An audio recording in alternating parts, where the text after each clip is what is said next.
Hi guys, Chris here with Super Savvy Travelers. Before I do anything, please like this video and subscribe to our channel because we've got a ton of great things coming up. Hi guys, Chris here with Super Savvy Travelers. Hey, I know a lot of you are just dying to come over and look at properties, and you should, but don't come right now, and I'll tell you why. Italy is great as a vacation destination in summer. It can get pretty hot in some of the areas you want to kind of stay away from, or plan your trip so that you don't get overheated and just, overcrowded and everything else. The crowds are going to be in this time of year in August. They're going to be in and around the monuments in whatever city you go to. In addition, Calabria is a place I would stay away from in August, especially along the coast, because everybody goes there in August. It is a zoo, and when I say a zoo, I'm not talking about a happy zoo. I'm talking about a nasty zoo. It's not fun to be there. There's traffic, there's heat, there's crowds, there's short tempers. It's just a nightmare to be in Calabria along the coast in summer. Now, the reason not to come look for properties right now is because the first 2 weeks in August are the Ferragosto. Ferragosto, nobody does anything. Everything shuts down.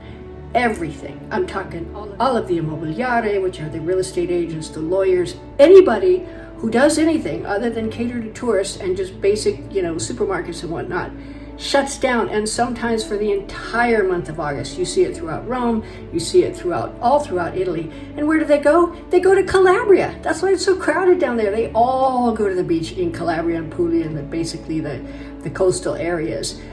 So if you're looking for property, the best time to come, first of all, make sure everybody's available when you come.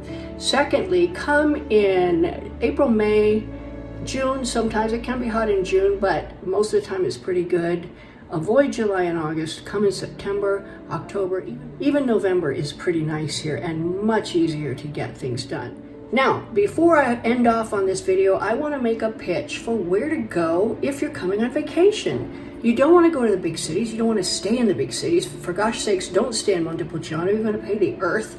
Parking is going to be ridiculous. It's going to be up among the many-headed all the time. The best place to stay, especially when you're coming to the Montepulciano, Pienza, Siena area, is Torrita di Siena, because oh my gosh, this place is wonderful. You're a few minutes away from Montepulciano, you're a few minutes away from Pienza, you're close to all of the wineries and everything else. But when you come home, it's quiet, it's tranquil, it's a community, and it's just lovely. The weather today is beautiful. It was actually a little chilly this morning in August, which for me was like, yay, that's great. So definitely think about that when you're visiting the Montepulciano, Montalcino, those areas and things like that. Think about Torrita di Siena or Sinalunga or the areas surrounding this area. Little hill towns, so beautiful, lovely communities, a lot cheaper than the larger, more well-known hill towns, and a fabulous vacation spot. So there you go, guys. See you in September.